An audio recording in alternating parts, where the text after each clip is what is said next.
to like feel your exhale, land a little bit. It's amazing how much our mind tries to fill in, like, or block out, like, how much there is. Funny, uncertainty is a funny thing. Minds don't like uncertainty, except as those of us that have been living long enough, uncertainty is part of the human condition. Right? Ryan McGrath, holy crimes. Let Ryan McGrath in. What the heck? That guy's from Chicago. I haven't seen him in a long time. He's coming. So this idea that uncertainty is something that's supposed to be filled in. Uncertainty is I'm trained as an analytic philosopher, right? So, my God, I can't tell you how much time in philosophical history thinkers have been worried about trying to make our knowledge certain or prove certainty or all these things. And it's really funny because that's part of what's impossible. And if you always, and science strives for certainty, and although science kind of figured itself out that they can't get certainty, they can just get predictive theories. But the idea that somehow you want to bring control over everything or awareness to everything, that's a thing that the irony of doing that is that if you do that, you end up blocking out a whole bunch of what you actually experience. So as you sit in center, part of why you're allowing, and just I want you to focus on exhale and get a little bit calmer and slightly more inward, right, is because I want you to allow that there's parts of your experience that your brain's picking up, but your mind can't quite all the way, that is exactly rich and full because it's unknown, right? It's sensed, it's felt. That's why we say things like, I could feel things with my gut, or I could feel it in my bones, or we have all this language that tries to capture the robustness of our experience that doesn't quite lend itself to certainty. And if you try to pretend the world needs to be certain, right, you end up with not only limiting your experience, but I would argue you end up on the path to violence, right? So that's a whole other claim. So I think we're just trying to center, but it's like I've been saying for months about letting in and letting there be the spaces between the spaces, right? And what's great is you're at home is you don't have to be afraid of those, that the parts of your nervous system is picking up so much more than your mind can handle. And so don't try to handle it all. Just don't do yoga. Don't center in the middle of the street. Here's a story before we go on. This is a story I put in Waking because it affected me so deeply. There's this monk and he's meditating, and all of a sudden he thinks he really gets it. Like he all of a sudden feels one with everything and unified with the universe. But he's meditating in the middle of a dirt road, right? And all of us, it just hits him, and he's feeling, and he's so confident that he's so with the universe that harm could never come to him. And as he's meditating, there's an elephant slowly walking down the road, and the elephant gets closer, but he just sits there and thinks that he's part of the natural flow and it'll be fine. And the elephant's on the elephant has a man standing on the riding him on his back, and the guy in the road is saying, "Get out of the road, get out of the road." But the meditator is sitting there, like, thinking that he's really confident, he's part of the universe, that no harm will come to him. And unfortunately, the elephant steps on him and ends his life, or mortally wounds him. And he yells out to his teacher who's in the ditch and says, "What happened? I don't understand what happened." And the teacher comes out of the ditch and says, "Didn't you hear it telling you to get out of the road?" Right? That when you quest for like having control over all of your stuff, you tend to miss the way the universe is talking to you. And I think there's an analogy to that about what I'm trying to say here in centering is that you can feel and be connected. And if you open to it, doesn't mean it means you still have to listen. You have to pay attention to things coming to you, but there's a lot more coming to you. So that story really struck me way back when I first started practicing yoga. It's like, listen to your life. And part of listening to your life is at times when it feels okay to center and let go and just let things be sensed. So again, your exhale, but start to feel your base, your feet on the floor or on the foot pedals, your sitting bones. So now, like when I think about the guy talking about Max, so when I relax my face, the one tension I don't mind on my face is if I feel the beginning of a smile, right? That sensation of a smile coming onto your face, that slight lift at the outer corners, not the fake one. Thank goodness for humor and for irony. So remember, the muscles on your face are the personality muscles. And so you're trying to let those go. But you're not necessarily giving up. You're allowing, and you start to lift your chest. So into this place that you don't get to directly perceive with your mind, the fullness of the room, you're slightly lifting your chest. It's like you're slightly letting the outsides of your mouth go up into a smile. Right? And you're opening to what's behind you and what you can't see. And you're using your skin to feel the air, to be a placeholder for all of it.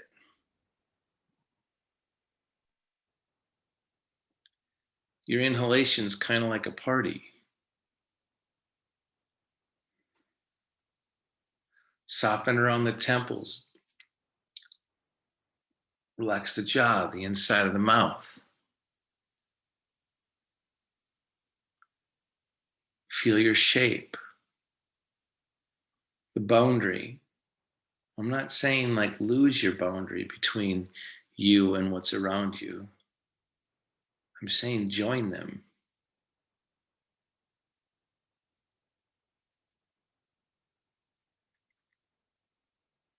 Let go of your day.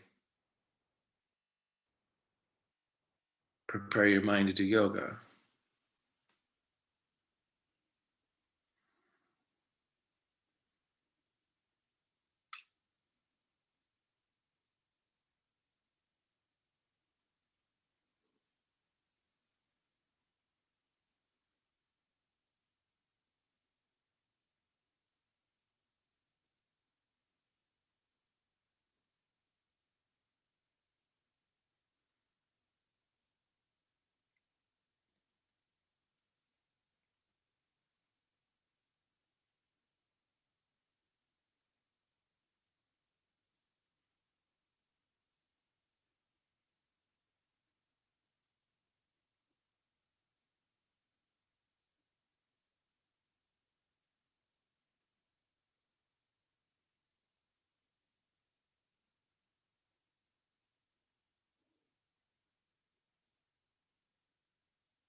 Good. And then release and then lift your sternum up and drop your chin.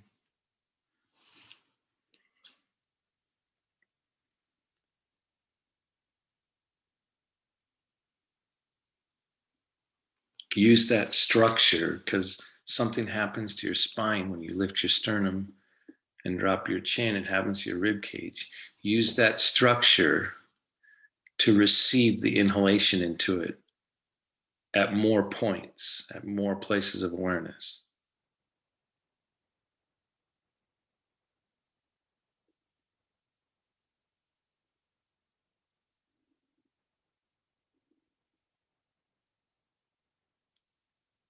Raise your head up, closed eyes, open your eyes.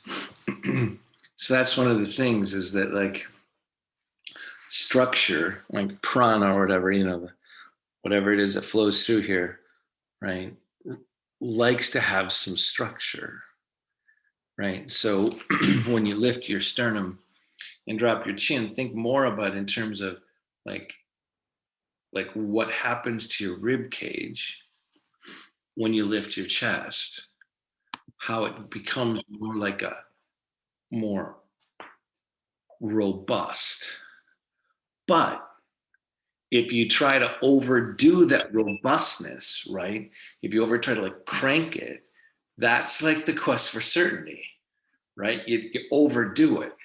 So you want to keep it like get structure, drop your chin, but you want to keep it supple so it can receive, right? And you've got to figure out on your body where it is that you're getting the most value out of this position. I can overdo it in a second. I can underdo it. If I just sit like this, my breath doesn't nearly I don't respond as well to my inhalation, right? So I lift up and I get more full. And then I pay attention to my breath.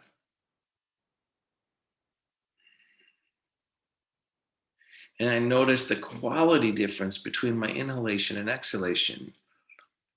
But don't give up discipline on your exhalation.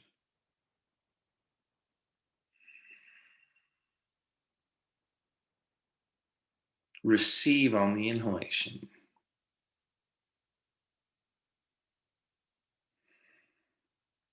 This basic exchange of receiving and keeping action and discipline, right? Precision is a foundational pillar of asana. All right. And then release. Raise your head up. And so I know it seems so weird, but I want you to really take some time to try to balance your head over your neck. So look, I say that a lot, right? And right, notice right away, like if I try to bounce my head over my neck and I don't lift my chest, guess what? It's not really happening, right? Everyone drop your chest and see if your neck and your head feels balanced. No, it's going to come forward. So part of actually getting your head balanced, you have to create some structure underneath it. But I want you to feel this and I want you to feel the intangible space, less tangible space between your ears and your shoulders. And then with this grounded, your sitting bone's more clear, right? This space aware, this space aware. Then, and for me, it's more side to side because I tip, right? But front and back, within all that space, part of which is tangible, right? Part of which isn't. Balance your head over your neck over your torso. I can tell you that if you're not bringing more attention to the inner edge of your shoulder blades and your sitting bones, you're not going to be able to be as successful balancing your head over your neck. If you don't keep this space kind of long, so I'm looking at Molly here on my screen. I want you to get there you go, right there. That's what I mean, right?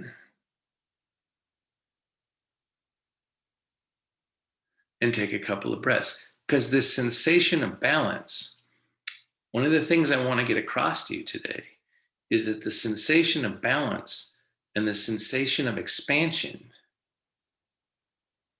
are related. Good, and then release. So typically, if we try to, I try to distinguish with balance. I try to distinguish between kind of the teeter-totter balance. Like, so because if I try to balance in space when don't have anything behind me, like I'm kind of going, whoa, right? Because I'm paralyzed from here down. And so I don't have as good a balance, right? And so I'm always having my hands on my thighs or grabbing my chair, right? I'm like teeter-totter balancing. That's not the balance I'm talking about. What I want you to think about balance is more about the equal distribution of presence throughout your body, right? Because a lot of us have different and challenging bodies, right? And so this idea of balance, right? If I'm dropped and receding, so when everyone try a teeter-totter balance, like if you could stand up easily, I'd have you stand up on one leg and like balance, but try to get yourself in a place where you're not very balanced, right? And notice, in order to hold that kind of balance that's got thread in it, right? Like you're going to fall, that balance, you're actually receding, trying to hold on for dear life, right? That's one kind of balance. I'm going to call that physical balance, right? That's not the only kind of balance there is, right? So like the one where you're challenged and like kind of got conditions of safety violated, that's the one your mind's trying to control because it's trying to protect you from safety, right? So now when I give you an instruction like balance your head over your neck, you don't have to worry about, whoa, that kind of balance. You're asked to go to a different place of balance, right? And what you just saw and what I tried to teach is that in order to really balance your head over your neck, you're going to have to feel your sitting bones, your feet. You're going to have to lift your chest. You're going to have to distribute your awareness through more of your body in order to feel and start to open up to spaces that you can't quite as tangible. What's behind you, what's in front of you, that's taking a more equal distribution of your presence and a calmer mind in order to balance. So ironically, to get a more yogic balance, you need not to challenge your balance physically. You need to actually find the sensation of balance while conditions of safety aren't violated, so your mind doesn't freak out, and you can start to go, oh, there's more here, right? And I'm telling you, that's yogic balance. That's more organic balance. And it's in every single pose, right? It's a more inward and then expanding sensation that is balance, right? And that's the one you're looking for in a yoga pose. Okay, good, and then release. So balance your head over your neck again, right? And then within this, so you want to have this idea that you're not receding. Whoa, I'm not going to go. Whoa. And like if I'm trying to balance and juggle without any support on my back, I'm going to do that other one, right? So I want to put your hands on your thighs, right?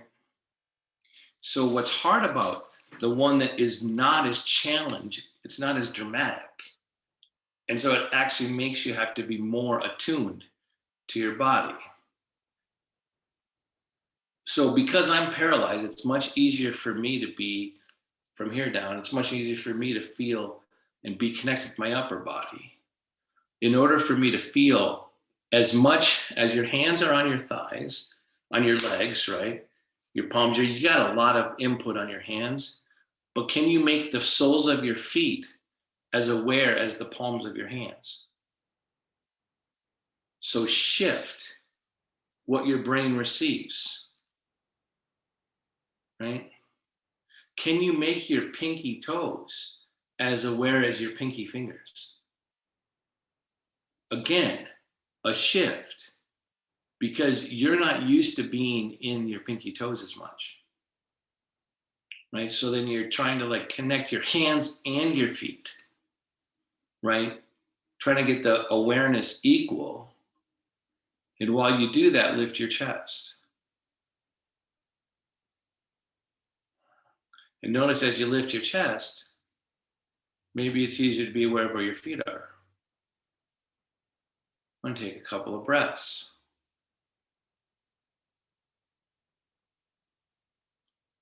Good, and then release.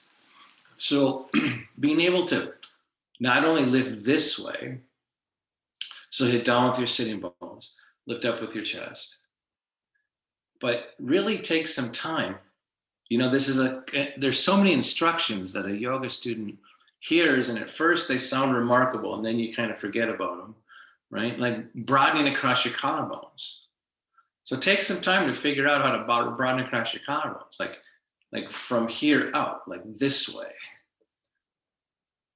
right? So feel how it is to smile with your face a little bit, with your mouth. How would you do that with your collarbones? And once you start broadening across your collarbones, you still have to go down this way through your sitting bones.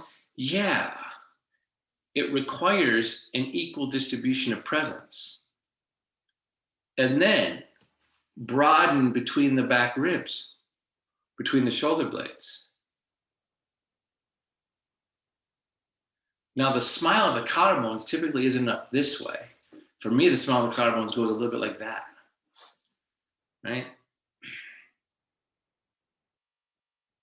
And then I want to lengthen my neck as my collarbones are smiling. Now I want to add broadening across the sacrum, an extension from the inner groin to the inner knee out of the inner heel. Now, with this full, more deliberate awareness, balance your head over your neck.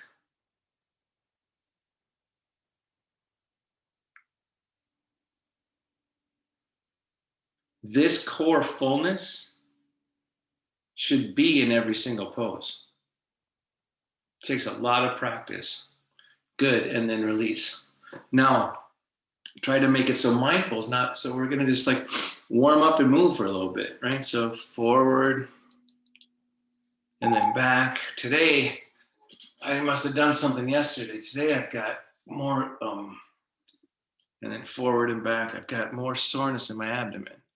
So I must have overdone something yesterday, right? So maybe you've got, just when you start to move around, you start to like recognize where you got some sore parts, right?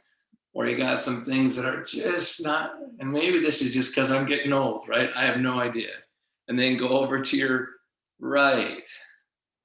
So I'm using this to kind of get a handle on how my body feels, where like the crinks are.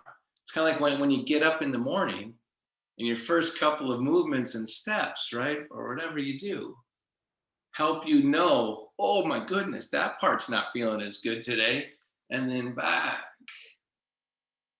Because that awareness we just spent time really being focused on needs to have some more happiness in it, right? Not just so intense. And that comes from just having your body more, right? Back and forth, and then up. Get that length in your spine, right? And then just take one arm up over your head, right? Remember, yoga is going to have balance in every pose, right? But now we're just like letting it be like, what the heck? Just kind of like make the movements be the movements. Let them just kind of be why you stretch. People think that stretching and yoga are the same thing. They're not, right? But stretching's a good thing, right? And getting the muscles kind of woke up. And so like roll your left shoulder, get it more active, and your other shoulder. Ooh, one shoulder right away. I can tell you, what the heck? I must have slept on this shoulder last night. This one's more clogged up, right? It's like, holy crimes. And instead of being like, oh no, I'm not going to judge that. I'm going to accept that that's my body today. Now for me, it's going to be a little bit more difficult to roll my hips, but I'm going to pick up my leg and just try to roll it around a little bit, right? Trying to get those, ooh, there's some crabbiness in them there, and that there hip, right? So I'm just moving my leg around. Right? And then I'm going to do the other one. So if you want to move, whatever it means for you, you might have to pick yours up. you might be able to move your hip, right? Like move your femur bone a little bit in its socket. So I'm just like kind of moving it around and trying to get some of that. Whew, my left hip is crankier. I'm gonna tell you it's my right. My right hip is crankier than my left. What the heck? Right? Oh, it just wants to feel the air, right? Feel the movement of it. I'm gonna go back to the first leg. You know why I'm going back to the first leg? Because now we're practicing for me. Because I can tell my hips want to move some more, right? So I'm teaching because I'm listening to my body. So I'm moving my leg around, right? Because I know I want to feel relief, right? And then I am gonna do this, take my legs off the pedals and take them wide. And again, just trying to get like kind of like open up the window basically and let the fresh air in, right? Don't just think about the stretching as or the opening part as like the shock of it. Like there's the after. Once the window's open, it's kind of like the difference. I don't know, when you put clothes and dry them on a clothesline, they smell like the outdoors and they smell fresh. You kind of want to do that with your body. You kind of want to get it like feeling more open and using a physical way to do that.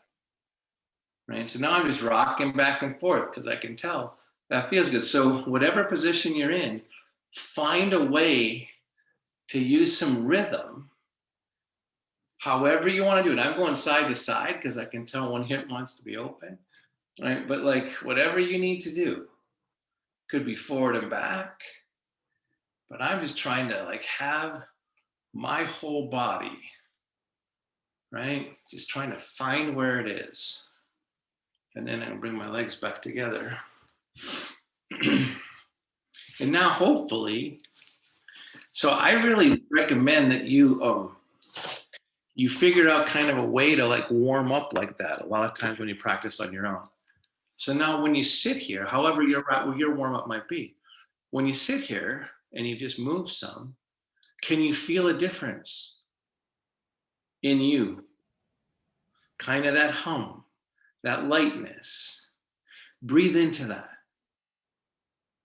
Acknowledge that. Use that kind of hum to like broaden across your collarbones. Lift your chest.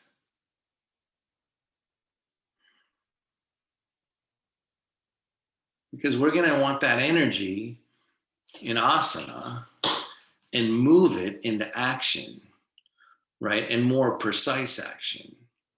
So take your, I'm assuming you're sitting in a chair, most of you are. All right. So grab the seat right in the middle and take the other hand behind you, right? So I'm really trying to open this shoulder. So I'm like opening it up pretty good, right? But I'm balancing it with the other hand. I'm hitting through the sitting bones. Now I want you to roll this shoulder blade under. Mm-hmm. Feel your sitting bones, feel both your feet. And take a couple of breaths. So you're already in quite a twist. It's just not a big twist. Good, and then release. Switch. Now notice the difference between side to side. Can I tell you, this shoulder, holy crimes, this shoulder does not want to behave the same as the other shoulder. It doesn't have the same space in it, right? That's because I fall out of my rib right there because I'm not balanced right there, right? And so, but I'm trying to get that same twist without being in a big twist. Feeling my feet, my sitting bones, lifting my chest. Breathing. Good, and then come on back to center. So we're trying to do the smaller twist, right, before we do a bigger one, because we're trying to get a more equal distribution of my presence. So if I just, don't do this, if I just quick turn, twist really forward right away, I'm not as feeling my whole body yet. So the twist is gonna be more, physical rather than full body. So again, we're taking the left hand in the middle, other hand behind, and we're just doing this little twist, but taking time to make sure you feel the sitting bones in the feet, and you lift your chest, and you not only open this shoulder back, but you move the left shoulder front of the chest this way, right? You hit down with your sitting bones, down through your feet, up through the top of your head. So instead of worrying about the drama of the twist, we're trying to make sure we still stay full bodied with less twist, and then come on back to center. So if you can't take your arm behind you, fine, right? But where you get the point that we're practicing an equal distribution of presence before we twist. And what we're trying to get is that part of your whole presence is this kind of feeling of the air on sheets on a clothesline, but that's barely a feeling. It's not one you can control, right? Then take the other hand, go the other way. But again, we're staying in the midline. So we're not worrying about how far we go. We're making sure that the feet, the sitting bones, the lifted chest, the feeling of my whole body spreading, like you're opening here, but broadening here. And, we're eventually going to twist more. But this time we're just trying to make sure the light of consciousness, and then release.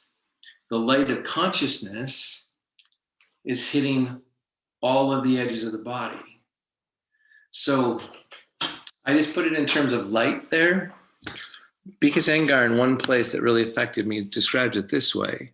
He says, think about your awareness, the light of the consciousness, as being water on the inside of a mason jar. And it's got a lid, and you want to get all the sides of the jar, the inner edges of your body, right? The inner edges of your body. You want that to have water having touched all of the inner edges of the jar. So what we just did before we did the bigger twist, right, was to try to get, we're gonna do it one more time, is to try to get, because we're not going as far into the pose, we're trying to get the water, or the light of conscious, the water, to hit all the inner edges. So if I take my hand in the middle again, stay in the midline, take the other arm back, but I'm taking time to open here, hit down through my sitting bones, down through the inner groin to the inner knee, lifting the chest, and not worrying about how far I go, but how full I feel from inside to out. Where are my sitting bones? Where is my neck? Is it balanced over my head? Right? Where's everything?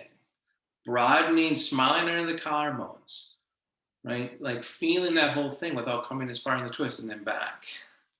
So I'm taking time to make sure the jar, the water's going all over the inside of the jar, instead of falling in love with how far I'm twisting, right? So again, I go the other way, and I'm taking time to be full, a sense of fullness in the emptiness of where I'm usually not aware, right? And just feeling that. And you're gonna find, and then come on back to center, that the fullness, the spreading, instead of it being empty, having it be full, has more to do with my spine and how I'm moving through the core of my body than how far I come into the twist. I'm telling you, I watch people all the time do violence in twists. Now, it doesn't mean if you come too far, you're necessarily being violent, but if you come too far while keeping parts of your body not having equal presence, you're lapsing into violence, right? So now to get even more space, inhale, lift up with your left arm. So now I'm making space this way, hitting down through my sitting bones, down through my feet, exhaling and going here. Now this is going to be more of a twist, and then take the other arm behind you. But wait, have you given up all that preparation we did? Make sure you come back to the midline, equally distribute your presence within your body, i.e., come into greater balance. Take a breath here, and then exhale, and then inhale, lift up, exhale, revolve, and start to twist farther now. But don't let the amount that you twist steal from the sense of fullness in your whole body.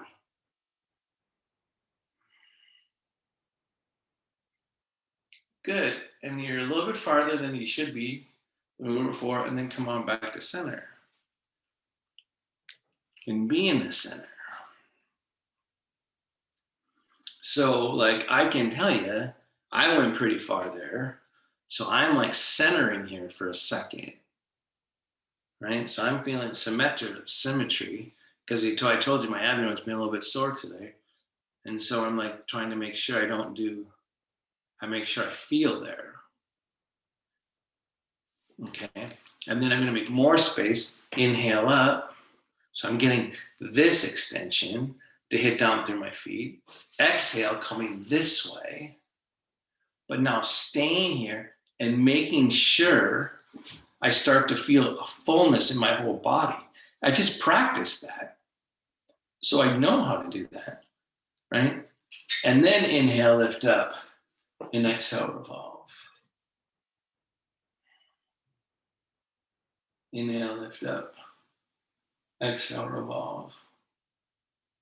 So now I'm combining both a full body presence and going farther into the physical pose. Good, and then come on back to center. Again, be in the center. So I can tell you, man, how deeply you did that. And you're the one that gets to know how far you go into a pose. I'm not there watching. If I was there in person, I could catch you like dogging it, doing it halfway. I'm gonna come forward, lean on my forearms on my legs, because I know length in my spine is gonna be a good resting thing. So one of the ironies about yoga poses and how they teach, a lot of, like, this is more obvious in a traditional student, someone that doesn't have a more complicated body, but they get all caught up into doing more and more complicated poses. And what that does, it's got a, it can distract the student, right? Because they think that the achievement, and then just stay forward, getting farther into the twist is the goal, right? And so they chase after that. But you know what happens to those students and any traditional student? There will be a yoga pose that makes you go so far you injure yourself, right? There is nobody that can do every single yoga, bodies have limits, right? And so they end up learning through injury because they weren't learning how to make sure to stay present all the way through the action. Our practice in an adaptive class has an emphasis on staying present and balanced from inside to out in the movement, because that keeps us safer. And more than that, in my opinion, it makes you do better yoga, right? Which is like, you think, oh no, I can't go as far. No, right? So if you've got a side of your body, for example, Alan, that doesn't work as well, just be okay. Make it work to where it stays in balance and work wherever that is, and you'll be doing more yoga. Good, and then release. So I want you to come forward again, because, lengthening your spine is always a good thing. Now, if some of you can, so I'm coming forward on a table, you can come forward on your lap. Change it up a little bit and get your elbows down on something. That's going to be a different sensation, right? And so, right, and now, again, I taught a lot about this stuff. If you can have your hands together, great, right? So what I want you to do, instead of just like pressing your hands together, I want you to lengthen the underside of your arm from your armpit down to your elbow, but on the underside. Broaden between the shoulder blades. Broaden the palms. Ground the legs. So in a way, we're doing, this is like a version of what's called dolphin pose, but you can make it more into headstand, right? By not just getting into the physical part. So now if I want to make it slightly more like headstand, so I've got my hands like this, I'm going to come back and touch the top of my head. But I'm going to lengthen the underside of my arms. I'm going to keep the palms together. I'm going to lift the sternum, but I'm going to extend my back, but press down through my legs. And I'm going to take a couple of breaths. Good. And then release. Right? They're all different ways. I've been teaching headstand for a while. Right? And so you can touch it in all different ways. So now if you do it here, right? I'm leaning on, so you got the same thing going here, lean forward on your, because remember, headstand and shoulder stand are the king and queen of all yoga poses. I think ultimately shoulder stand, getting your chest open is going to be more important than headstand for us, right? The queen's going to be more important than the king, right? But I want you to have your hands together, whatever they do. But again, I want you to lengthen. Well, one physical way I could get you to just lengthen is to push down in your forearm into your lap. But I want you to lengthen your upper arm away from that as you push down. So that should make your back open more between the shoulder blades. Or if I lengthen my upper arm, that, remember, we're going for equal distribution of presence here now. Feel your sitting bones in your feet, right? Lengthen your head. Guess what? I can tell you I'm collapsing that way because the muscles beginning to bark on the side of my neck. Saying like, straighten it out, knucklehead. It's telling me, my body's telling me to straighten my head. So now I want to feel both sides of my ears to my shoulders. Drop my shoulder blades, lift my sternum, ground through my whole body. I've got headstand here again, right? I've got a full body thing where with focus, I'm having awareness move through my whole body and breathe and release. Reposition, get symmetrical again.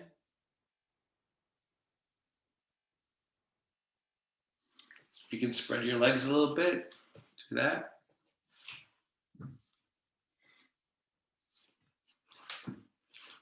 And then work your back of your hand to like extend, broaden your knees a little bit more.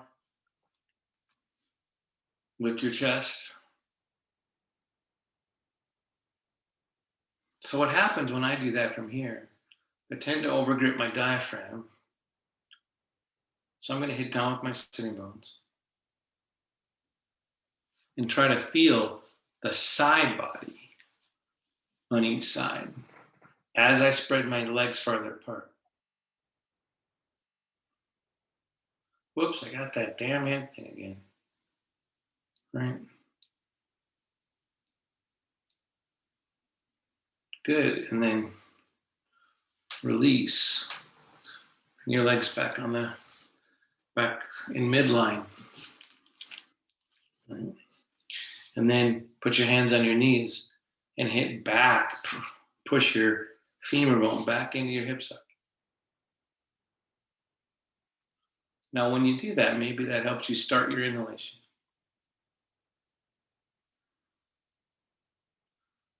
And then don't push on it and watch what happens to your spine.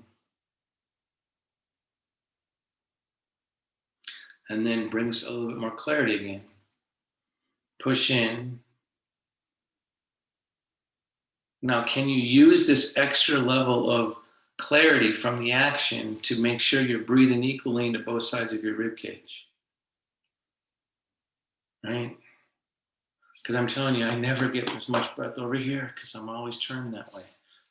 Right? So I've got where, again, I'm using my rib cage as a litmus test for awareness on both sides of my body. So because I'm dropped here, I can tell I'm dropped here, right? So I'm using this check-in position that offers more symmetrical input to my brain to check into the places that I'm not as in. Find out what that means for you. Have some poses that show you if your presence is being equal throughout your body.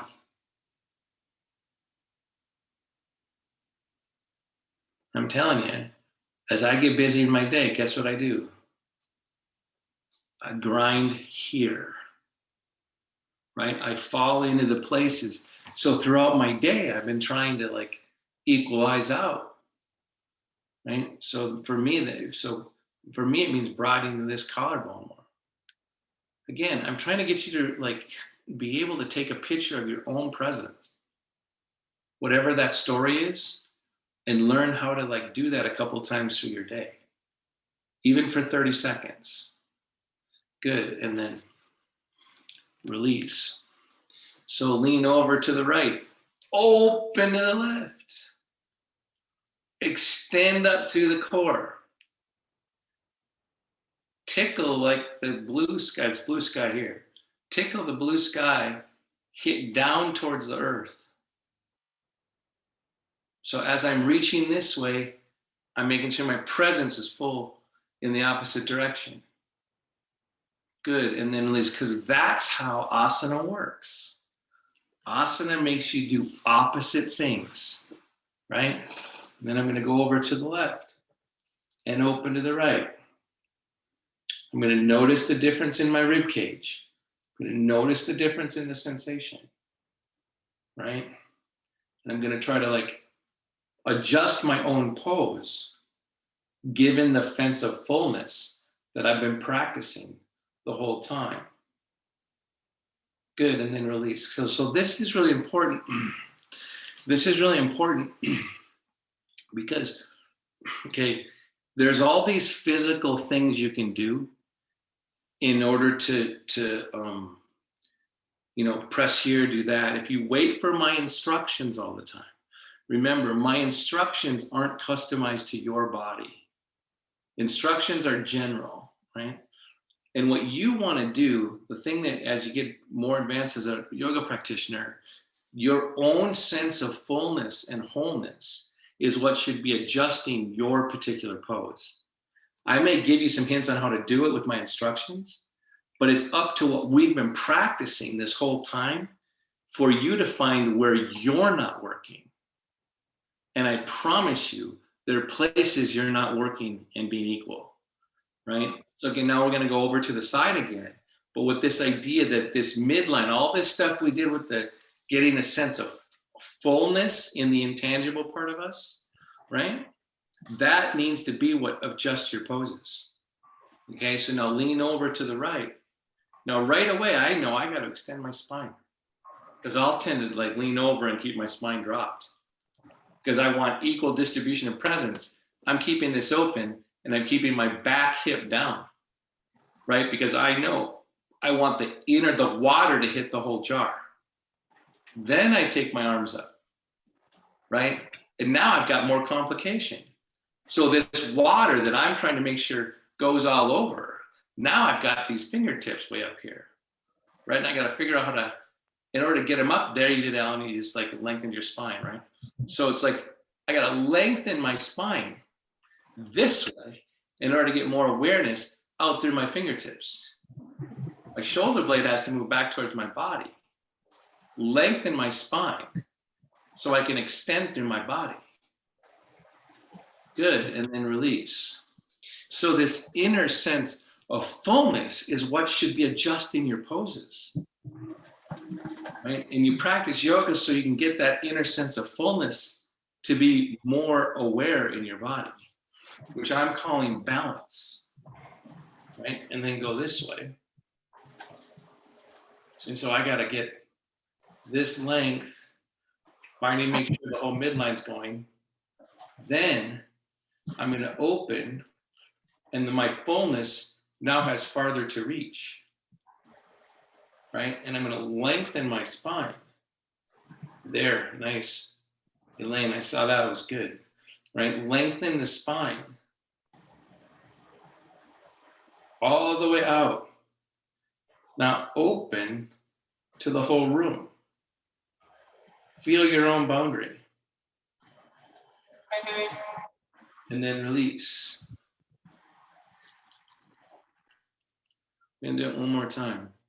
So that idea of knowing your own boundary, keeping it balanced in order to open to the whole room.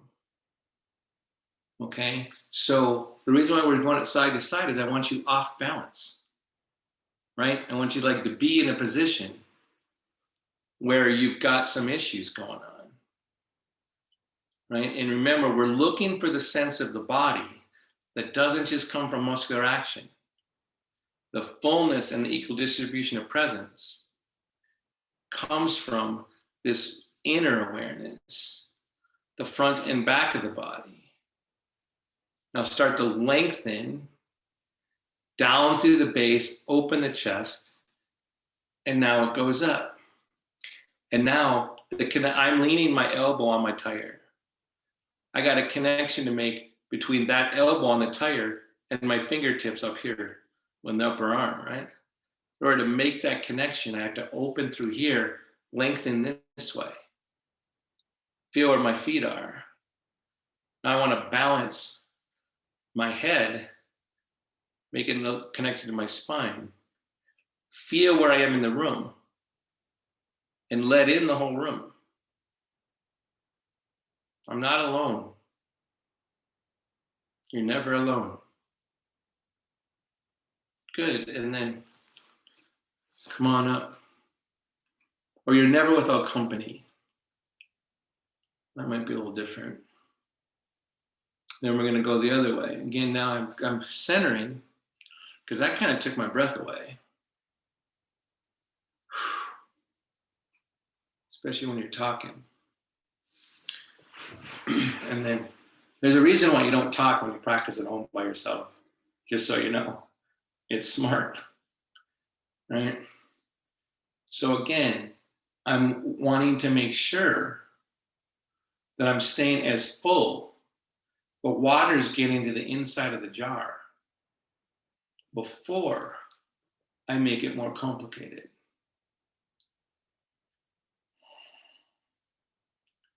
Now, as I reach from throughout my whole body, I'm not just reaching with my fingertips, my whole body is reaching and lengthening. As I do this, now I want to center in the whole room.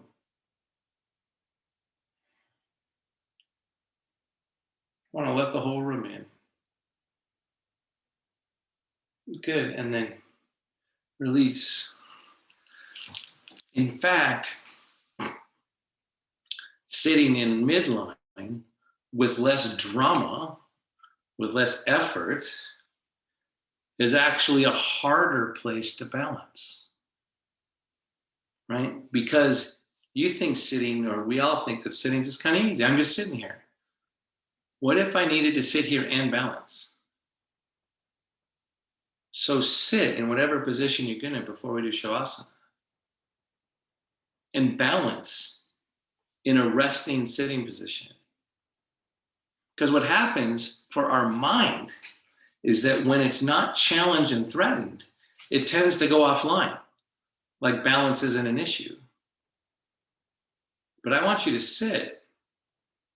So some of the best meditators I've ever seen and best sitters in like Siddhasana and simple prosthetics, actually when you look at them, they look like they're floating while they're grounded on the floor. It's because they're balanced. So I know it sounds goofy, but trying to balance in a seated position where your balance isn't challenged is a really good practice.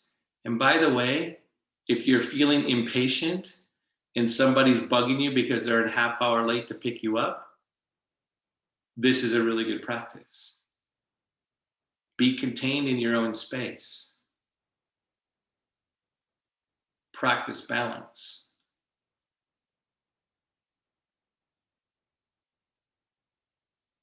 Full body presence within the boundaries of what you are is self-realization,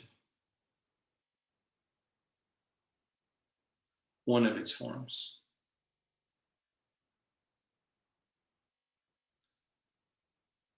It makes the world feel less scary, not more known, less scary. You don't get to know everything.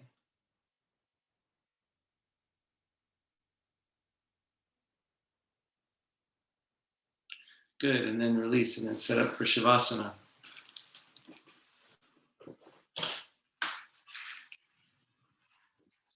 So again, find the position. Remember, I like having my palms up, hands one on top of the other, fingertips touching, because I like the sensitivity, right? The sensitivity and the support. If you want to lean more back against your chair, do that. Find a place of balance. Even lying in your bed is a balance, right? So I'm leaning forward a little bit to find balance, because balance is more important in Shavasana, because the support comes from the balance. Close your eyes if you're comfortable doing that. Soften the skin on the face, around the temples, the jaw, the inside of the mouth.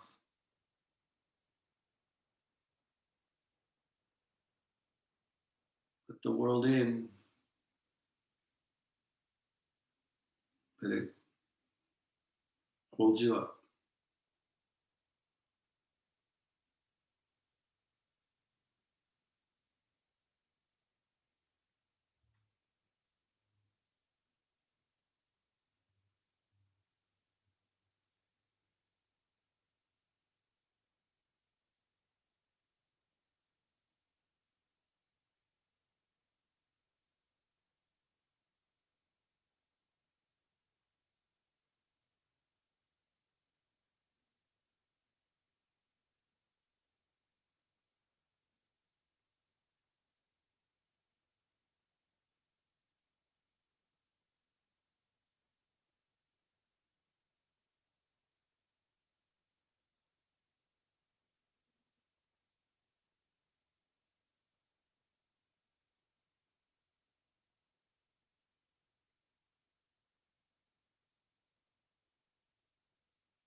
Feel your breath. Thank your body. Thank it again.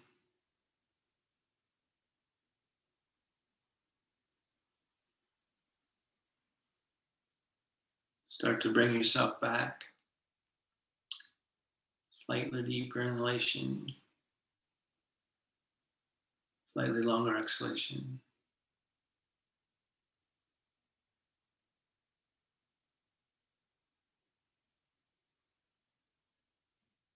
When you're ready, open your eyes slowly.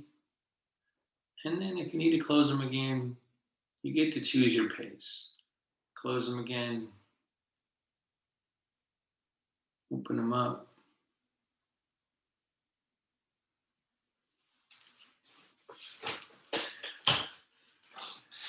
So sometimes, depending on the year, my 30-year yoga practice, lately I've been thinking that balance and grounding are or maybe the same thing, or that balance is the most, at times strikes me as the most important part of a yoga pose, where I understand balance to be being equally here, right? And so your homework this week, or for the next 2 weeks, because we won't be meeting next week, in a place where you're like, have a lot going on, maybe you're with family over 4th of July or whatever, where you're kind of agitated, see if you can come into balance.